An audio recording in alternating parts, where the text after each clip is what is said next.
कुर्सियाँ लगाई। हाँ तो यहीं बैठ जाओ। अच्छा अलग कुर्सी लो ऊंचा सुनते हैं ना आते लोग नहीं बात तो नहीं है।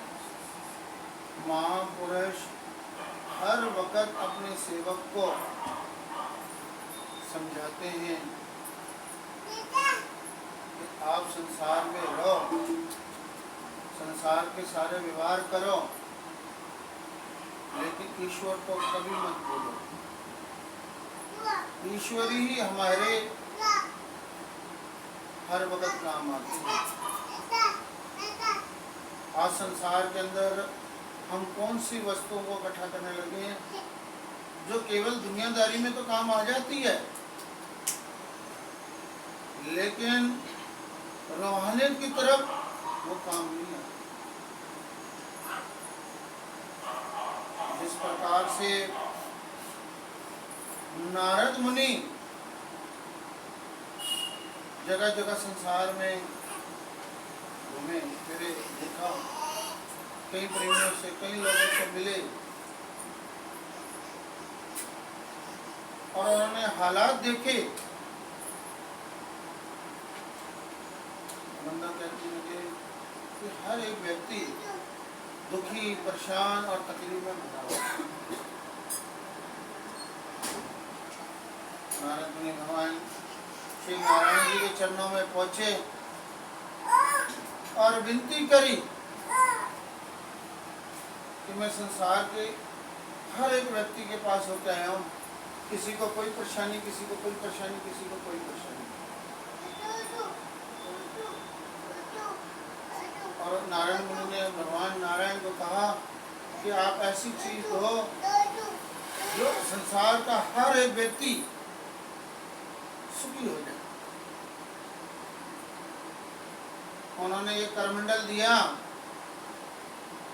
और उस करमंडल में हाथ डाला और कोई चीज निकाली और सराहने के नीचे रख दी और बोला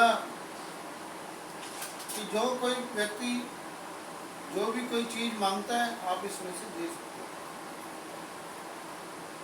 संसार में वापस आए,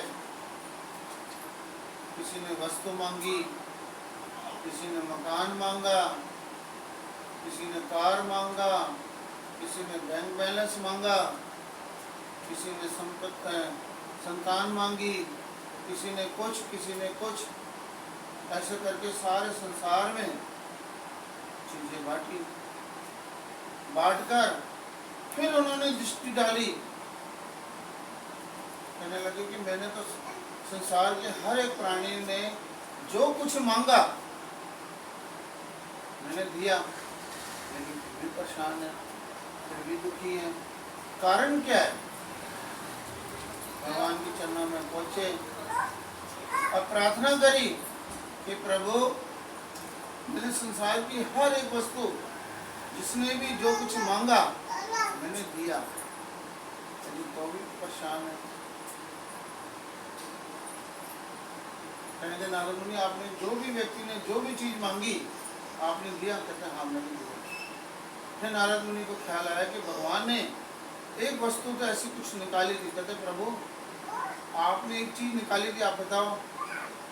उन्होंने कहा भगवान ने कि भाई आपने जो चीजें लोगों ने मांगी आपने दी, जो वस्तु मैंने निकाली क्या उसकी कोई मांग की?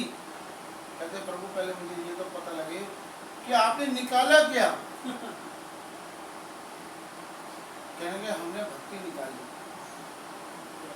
कहता कि संसार के अंदर आपने जिस प्राणियों के पास भी गए, उन्होंने किसी ने भक्ति मांगी या ये मांग रखी कि मुझे भक्ति भी मिल जाए? कहते नहीं, संसार की सुख के तो सब वस्तु मांग ली, लेकिन भक्ति किसी ने भी नहीं मांगी। कहने लगे अगर जिसने भक्ति मांग ली, अगर संसार की वस्तु भी आ जाए ना और साथ में भक्ति आ जाए तो बंदा सुखी हो जाता है। भक्ति से ही बंदा सुखी होता है। उन्होंने विनती करी प्रभु आप कृपा करें, संसार में भक्ति बांटे। कहने लगे कि भाई हम संसार की हर चीज दे सकते हैं, लेकिन भक्ति भी हम नहीं दे सकते। कहते फिर भक्ति कौन देते? भगत के पूर्ण सदगुरु, केवल वही दे सकते हैं संसार में।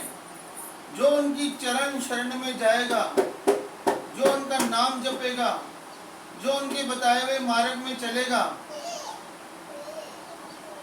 केवल संसार में वही दे सकते हैं, है ना। भक्ति धन सतगुरु धनी, बख्श रहे जिन रहे, जो आवे चरनार में पावे सो पहुंचे। यानी कि भक्ति के दाता कौन है? केवल भगत के पूर्ण सतगुरु, जो उनकी चरण शरण में आ जाता है, जो उनसे ये पुकार कर लेता है, मांग कर लेता है, तो समझ लो कि उसका जीवन सुख, आनंद और शांति में निकलता है। आज देखते हैं संसार के वातावरण को, आप भी दुनिया में आते हो जाते हो, तो आज के हालात क्या हैं? हालातों को कौन सुधार सकता है? इंसान स्वयं। और स्वयं कैसे सुधार सकता है? कहते हैं कृपा कर और पा। अगर गुरु महाराज जी की कृपा कैसे मिलेगी, भक्ति कैसे मिलेगी? अगर हम गुरु महाराज जी के हर बताए हुए मार्ग में चलेंगे, हर बताए हुए रास्ते पे चलेंगे, तो समझ लो कि जीवन के अंदर सुख और आनंद की प्राप्ति होगी। गुरु महाराज जी हमसे धन दौलत नहीं मांगते, हमसे कुछ नहीं मांगते। गुरु महाराज जी भाई ये चाहते हैं कि आप नाम की कमाई करो। अगर हमें गुरु महाराज जी ने वचन फरमा दिए ना कि नाम की कमाई करो, तो जीवन के अंदर हर प्रकार से सुख मिलेगा। संसार में रहने का तभी लाभ है, तभी फायदा है। तो फिर जीवन खाया खाया पिया ये पशु समान, यानी कि पशु भी जन्म लेता है संसार के अंदर, खाता है पीता है, लेकिन उसके अंदर बोलने की शक्ति नहीं है, ना उसके अंदर भक्ति करने की शक्ति है। भक्ति करने की शक्ति, बोलने की शक्ति केवल मनुष्यों के अंदर है। और अगर मनुष्य गुरु महाराज जी के बताए हुए, भगवान के, ईश्वर के बताए हुए मार्ग में चलता है, तो समझ लो कि लाइफ के अंदर खुशी खुशी और सुखी सुखी। गुरु महाराज जी हमसे तो यही चाहते हैं कि आज संसार के अंदर हम जितनी नाम की कमाई कर लेंगे, जितनी भक्ति कर लेंगे, गुरु महाराज जी की स्वयं कृपा हो जाएगी। अगर हम अपने ऊपर कृपा कर लेंगे ना, तो गुरु महाराज जी की कृपा अपने आप उतर जाएगी। गुरु महाराज जी तो हमसे यही चाहते हैं, आप श्रीजनों पर जाते हो, गुरु महाराज जी के वचन भी सुनते हो। गुरु महाराज जी हर वक्त यही फरमाते हैं कि हमें श्री परमहंस महाराज जी की आज्ञा है कि हर एक गुरुमुख का फर्ज बनता है कि लाभ की कमाई करें। क्योंकि हम गुरु महाराज जी के वचनों पर खड़े उतर रहे हैं, गुरु महाराज जी की आज्ञा मान रहे हैं।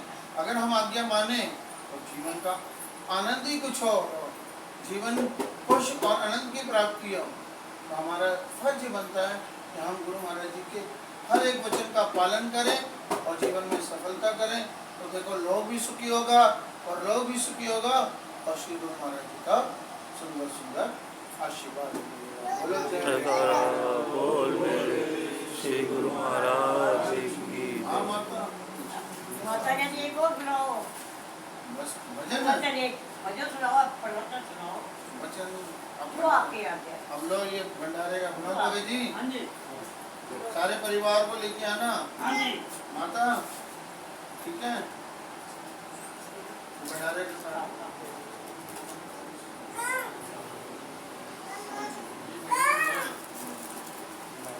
गौतम जी, चाय के बाद एक भजन गाना है, अपने गाँव के मालूम। और सब प्रसाद ले लो पहले। चाय नहीं बनाई तो रहने दो। नहीं, चाय तो नहीं, बनेगी। चाय तो हम